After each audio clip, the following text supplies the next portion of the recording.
ties into accountability. 100%. And that's how I did that through the military. And I tell people this all the time, you know, the military is not for everyone, but it completely saved my life and it changed my outlook. Yeah. Because for the first time in my life, I had real structure. I had real rules that I had to follow. I had values and principles that were instilled upon me that to this day permeate every part of my existence, you know, with regard to how I operate, how I think, the habits that I've created for myself, both good and bad to some degree. You know, one of the things I still do is I eat too fast. You probably saw that too. Yeah.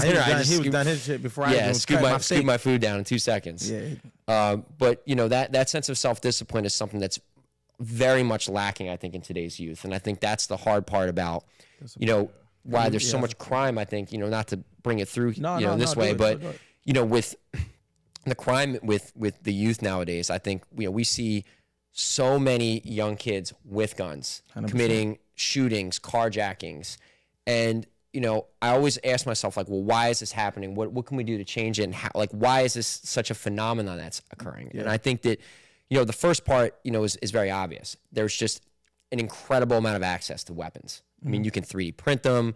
You know, you got older gentlemen buying them for kids. And it kind of goes into, like, the whole respect thing. I'm looking for respect. I want to get a gun. I got to go, you know, do what I got to do to my ops and this, that, and the third. And technology with how much there's access where you can get offended off of TikTok or offended off of an Instagram comment, which is what we didn't have growing up. Yeah, we had to deal with that. Yeah, we didn't have to. And we didn't have access to guns in that prolific sense. I mean, you could probably get it if you wanted to back in. Your enemies all the time. Enemies all the time. All the time. And you get in a fight in the schoolyard, you get your ass whooped. Only the neighborhood know. Yeah. Or you call your brother and you go deal with it, and then you guys can squash the beef. You know, and you can move on. And now it just is, you know, 15, 16-year-old kids having these crazy beefs and shooting each other, and it's horrible. And I feel awful when I represent these kids, and I see, like, you know, I represent a 14-year-old, a 15-year-old who's charged as an adult for an aggravated assault for a shooting, and you know, their life's so potentially fucked up. And I know deep down, like, you know, as much as the juvenile system is geared towards rehabilitation, it's not going to fucking help them.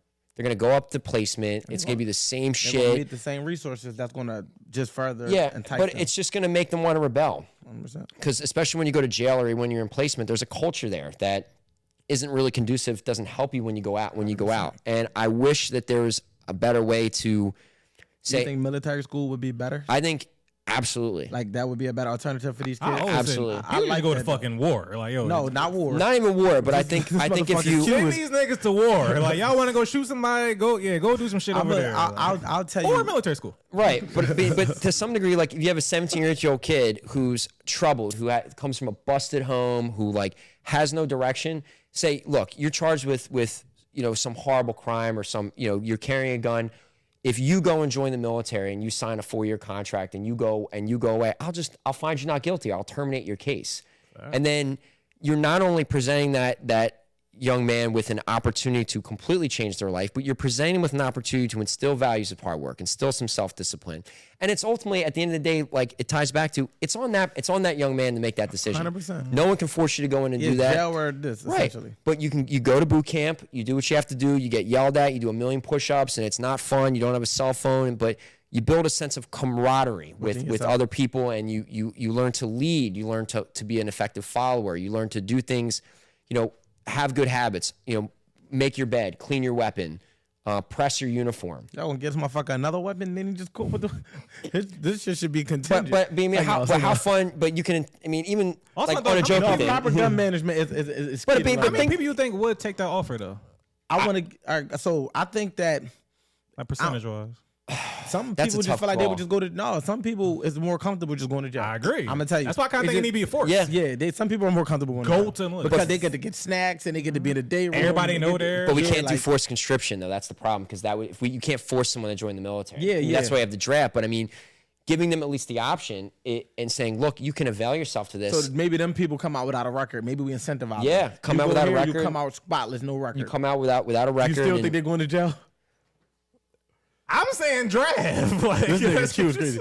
Hey, real quick though, because I was holding on to this point that you made that was extremely important when you talk about your experience in the military and what it taught you, the core values, the discipline.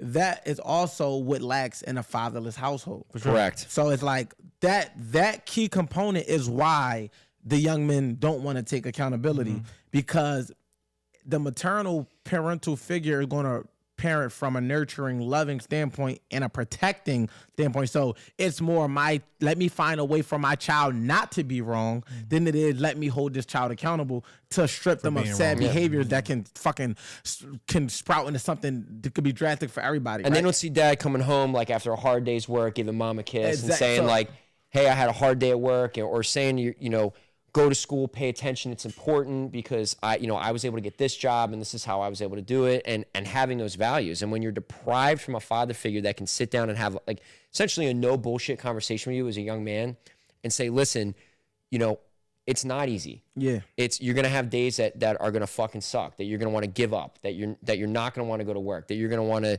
take the easy route. Yeah. But you have to push through it. But and to your point, to even further elaborate too, it's like one of them things where it's like not having that man in the house or whatever the case may be, not having that discipline, those morals, those values. When they go out into the world don't operate like that, right? So it's a culture shock. So you're used to doing things and getting a slap on the wrist. So now you go commit some of the most heinous crimes and offenses, and you expect people to be lenient on you, but the world just don't work like that. It doesn't. So I set them up for failure, and then it's like that's where the whole lack of accountability then come in at, because they can't for the life of them understand why they're being punished in a way that's this absurd in their perspective, but it's simply because they grew up being nurtured and not really being taught to understand the actions and the consequence that follow their actions. So it's like having those morals, those values, those discipline is when accountability becomes a shield, because it gives you that critical thinking ability to have conflict resolution that's not emotionally tied. So it's like, you know what?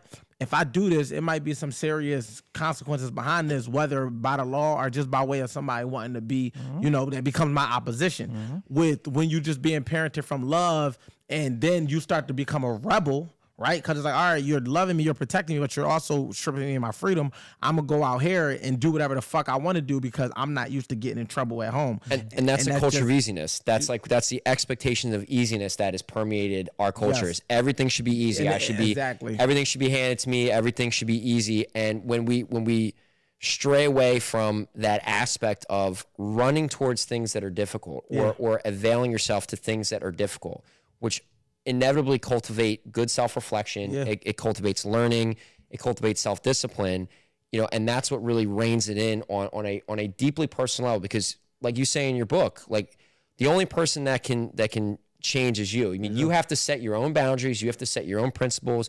You can't rely on anyone else to set those principles up. You can be affected by the lack of a good father figure. You can be affected by 100%. a helicopter parent or a mother who deprives you from, you know, any sort of good parental influence. But when we push this culture of everything should be easy, you should come home, you don't have to make your bed, you don't have to do any of this stuff, you're setting kids up to go out in a world that is not fucking easy at all. They don't give a fuck about you. They don't, and doesn't give a fuck, and it's a cruel world. Cruel. But when you are good people in it, that was cruel. Yeah, but when you're ready and you're able to face difficulty and, you know, and shrug it off and say, all right, that sucked, but I'm not going to let it faze me. I'm going to learn and I'm going to grow.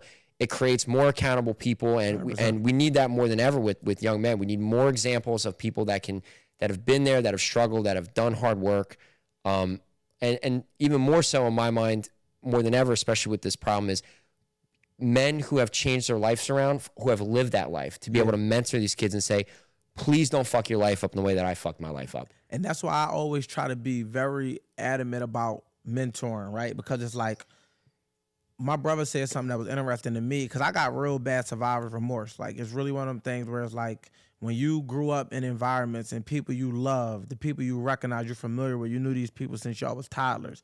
Say you all running this race, and when you look up, they're not there, right? And it's like, you start to question, like, damn, why me, right? Like, damn, like, how was I was with you, or, you know, I hung with you every day. Like, these circumstances that fell on you could have very much been 6 inches to the left and been my situation. You follow me? So you feel guilty, essentially, because you feel like, damn, that's why it's kind of a challenge for people to get away from their hood friends, because you don't want to leave the people you love behind to face the inevitable, right? But eventually you become accountable and you're like, you know what? I have to kind of remove myself in order to create better for my family. But my brother said something to me that was key, and he was just like, you know, that's why we made it out. was for us to go back and tell the young bulls what they're up against and how to navigate through it. And you can't save them all because some of them choose that fate, right? Like you said, send them to war, right? But a lot of the kids that commit these senseless, what people would deem to be senseless crimes, is actually more thought out than one would get credit for. It's only stupid on the other end of it, but going into it, it makes sense to them because of their value system. So you got to change the value system to change the outcome and the decisions that a child would make or a young man would make when he's thinking about going to war. It's not like, oh, I just want to be a fucking demon or a shooter. Some of these young boys is truly scared for their life, right? So to that, in their own logic, I have to do whatever. They're scared. If I see you, oh shit, I don't know what to do. I'm shooting you because you're going to try to harm me. That's one. So they don't have the emotional maturity. They haven't developed in that way to understand the environment that they're in when they're doing these things. You know, and this is not to offset the people who are literally deliberately going out to gain favor and doing these things. And the other end of it is the emotional attachment to the people you love. And it's like, people don't understand. It's like, if something happened to your kid, you're not going to think rational either. Mm-hmm. So it's like, when you come up with somebody all day, every day, your mom, your grandma, something happened to that person, you're going to do anything to protect the people you love as well. It's ways to go about it, which is what the other side would argue. But the fact of the matter is, we can't remove the human side of what goes into those decisions. That don't justify it. This is why when I mentor and I say, look, I ain't walking in here telling you what to do or what not to do. I just want to offer you an alternative. I don't know what decision you're going to make, but you're going to be responsible for the decisions you make, but you will not have the excuse of saying, I did not know nothing else, because I'm showing you that you can come from these environments and be the anomaly. The anomaly don't always mean you make it to the NBA. The anomaly don't mean you go on to be a fucking doctor or you go on to be a successful rapper or a football player. Sometimes the anomaly just means removing yourself and raising your family and being the same protector you would be for your block to the people in your fucking household. Because Facts. If you got that type of presence and people need you there, then imagine the people that need you and your family. Think about it like this. You also got to understand the amount of strain you put on your family when they got to sit through a trial, when they got to do a bid with you. If you get sentenced to 10 years, you don't do that 10 years alone. You expect the people that was with you when you was out here to do that 10 years with you. And in doing so, they got to press 1 or 5 depending on where you at. They got to make JPays or put global on their phone or all of these different things. So now you become a bill because you're handicapped. You're getting paid 12 cents an hour where you at. You can't take care of yourself. They got to take care of attorney fees. And on top of that, they are left to deal with the shit the mess you made. So now they got to fear for their life because depending on how the other people feel, they might want to come for your loved ones to make you feel how they feel. And you got to know that going into the decisions you're making. If you don't understand that process and you can't stand 10 toes on that, then you don't need to be doing it. If you don't want to stand 10, then y'all want to get in these situations, y'all want to start putting other people in jail, giving up motherfuckers hiding spots and telling us like, no, part of being accountable is understanding that I signed up for this. I got to live with my choices. If you can't live with your choices, then get the fuck out the car. Literally, just say, no, you know what? And that's where you can't think emotionally. You gotta think long term. What do you want your life to look like? This cannot be affiliated and associated to your peers because everybody's life is gonna look different. You have to isolate yourself and say, I know that I love these people, but what do I want my life to look like? And when you make that decision, you gotta stand on that. Like when I made a decision and said, you know what, this is what I want for me, I had to understand that that's what I wanted for myself. Everybody not going to want that. I'm not going to try to force it, but I'll always leave the door open if they want to join me. I'm not going to say you stuck where you at forever, but don't make forever decisions and then wish you never did it. Think about that before you do it to the best of your ability. Now, we know circumstantially sometimes you get put where your hand could get forced. It's a very real thing where it's like, your hand could get forced. And that's an anomaly of situations, and that's unfortunate, but at the same time, still try to find a lesson in that, man. Yeah, I think most people that end up in these situations, they come from these environments that weren't cultivating with love or discipline and shit like that, or direction, or they're not valuing themselves and have a sense of self-love and shit like that. And like I said earlier, when I saw this shit happen to my uncle, I'm like, yeah, that was like a case study in real time of like, yeah, this ain't it. And also I had the benefit because I came from a decent household of like, no, like I have a sense of self-value and self-love, and I care about my future. I'm not thinking about today, whatever. And I always tell myself, if anything, to the early episodes about pillars in your life, if any of these pillars start getting knocked down, or the day I start feeling like, fuck everything, fuck tomorrow, then that'll be the day I was like, fuck it, it is what it is. But if you really do care about tomorrow, if you care about having a future, you care about your family, your loved ones, your kids, trying to think about anything other than that moment, then that's when you don't make these situations going to those 5 seconds gonna cost you 50 years type shit, forever decisions. Yeah, not making reckless decisions in the heat of the moment that just are, you're one bad decision away from a horrible, rest of your life. Yeah. One bad decision. And that goes to the accountability as a shield. And, you know, and he referenced that a few times. That's like a great chapter in the art of accountability, because it literally just talks about terms of agreement, literally understanding what you're putting yourself into. Like what, and if you know, then you can protect yourself from a potential. It's like if you know, like, yo, my car has 20 miles left in gas. This is a 50-mile trip. I need to get gas before I hit the road, or I'm going to be off on the side of the highway waiting for somebody to come get me gas. Thinking the situation through and understanding what you need to do in order to create the best outcome, right, will put you in a predicament where you can protect yourself. Because if a lot of criminals thought prior to, like, yo, you know what, this actually might end up catastrophic, they not going to do it. And if they do it, then we all have to just say, you know what, hold it. You stand on business. You stood on business. All right, cool. But, why are we talking? You stood on business. I think that your point is more like, it's more relevant to the point of, like, let's say someone pulls up and says, hey, come take a ride with me. Yeah. And you may not know what you're getting into, but you may have an idea. Yeah. And then, you know, some shit goes off and now you're in a car where a homicide happens. And now your whole life is potentially, you know, you're going down for some shit that your friend did that you may not have even had any idea about or any sort of, you know, pre-planning. But guess what? They're going to charge you. They're going to go to a jury trial. And if you hear that guilty verdict, your life is fucking over. And you're going to have a lot of resentment. Yep. And it's crazy. And bitterness. That's why I tell a lot of young boys, man, the remedy is to be busy. Football practice, basketball practice. For one, those sports teach you a lot of things about teamwork and leadership and togetherness. But more importantly, just like being busy just keeps you away from the bullshit.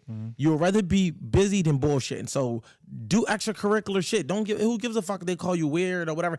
The excuse is not you ain't down. It's like, this motherfucker's busy. You just not around. And sometimes it pays when you coming from those environments to just not be around. If you can go to basketball, play basketball across the town somewhere else, and you can go play football in another area where it's not everybody you know, you expand. Because one thing that I'll say before we give our final thoughts is, like, your resources really matter. Like, the relationships you have is worth more than money. It's invaluable. And that literally will cultivate the culture that you come up in, right? The people you are able to call. One of the things that always helped me was I was smart. So being smart allowed me to know other smart people. So when it was time for me to kind of like deviate from my environment that I came up in, I had other people that I was comfortable with, that I knew already, that I trusted, that I knew that I can go to college with and have still long-lasting friendships with, because we had similar interests in other areas that wasn't attached and associated to the hood. So that's why my only thing about when you're taking these juveniles and you sending them to placements, you're connecting them with other people who are like them in that space, and they just grow together.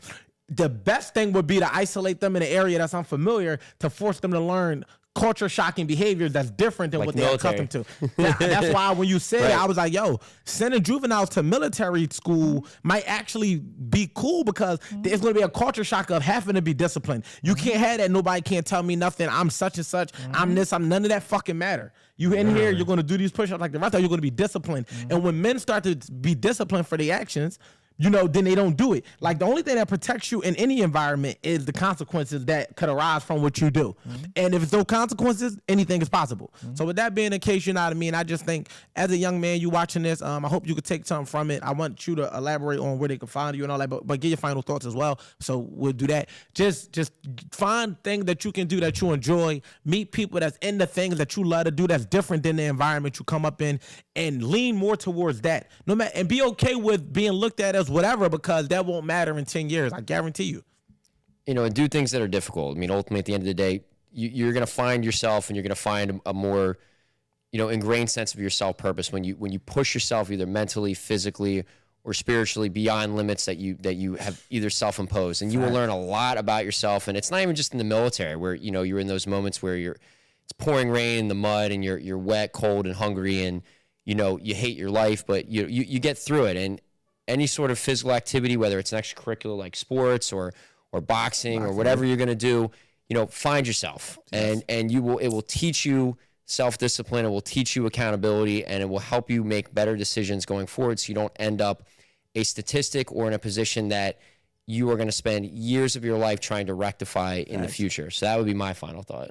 Yeah, absolutely. And I'll bring home, I feel like the buzzword today was discipline. Yeah. And I'll give my dad his personal flowers of my foundation. Where when I think about discipline, I think about my dad. Where my dad was never the smartest, he wasn't the sharpest, but one thing he had was discipline. And whether it took him from when he was playing football, when he went into military, when he became a cop, when he went back and got his master's degree, when he retired at 50, and everything he always told me. I tell you, his 5 speeches he had, everything always revolved around just being disciplined, being. If you're gonna say something, do it. If you're gonna be there, be on time, be early. If someone give you like a layup, some not inside information, but like a tip, advice to do something, do it immediately. Don't wait, don't bullshit, don't procrastinate. And a lot of people just lack that example, just a sheer example of somebody doing that and being, I'm gonna do the best of my ability. If you're gonna start something, finish it. Yeah. And those different nuggets of gems, I always think about him and how much it benefited him, and just don't we say you're gonna do whatever. So I give him that was flowers for sure. Even last thing, the example you spoke on both ends of how it impacted you. Your uncle was the example of, okay, this is if I go this way. And your dad was the example of staying disciplined and all these different things that built your core value system. And I think that's why, to your point, the role model and then mentoring and giving back is so essential, because now we have to be that example. So I hope that we can serve as that example for somebody that's listening, no matter what age you are. I don't care if you're in your adolescent years, your early adult years, or if you're older than we are. It's never too late to learn yourself. It's never too late to find yourself. It's never too late to challenge yourself. Just do what you got to do to choose to have a better future moving forward. Whatever your future look like, it can be from going from 50 to 60, from 40 to 50, 30 to 40, 20 to 30, or 10 to 20, whatever that look like. Do what you got to do to make your future better, and do it at the edge of comfort. Do it going off the cliff of comfort, because it's nothing there for you. Everything that you want is on the other things, that all of the shit on the other side of all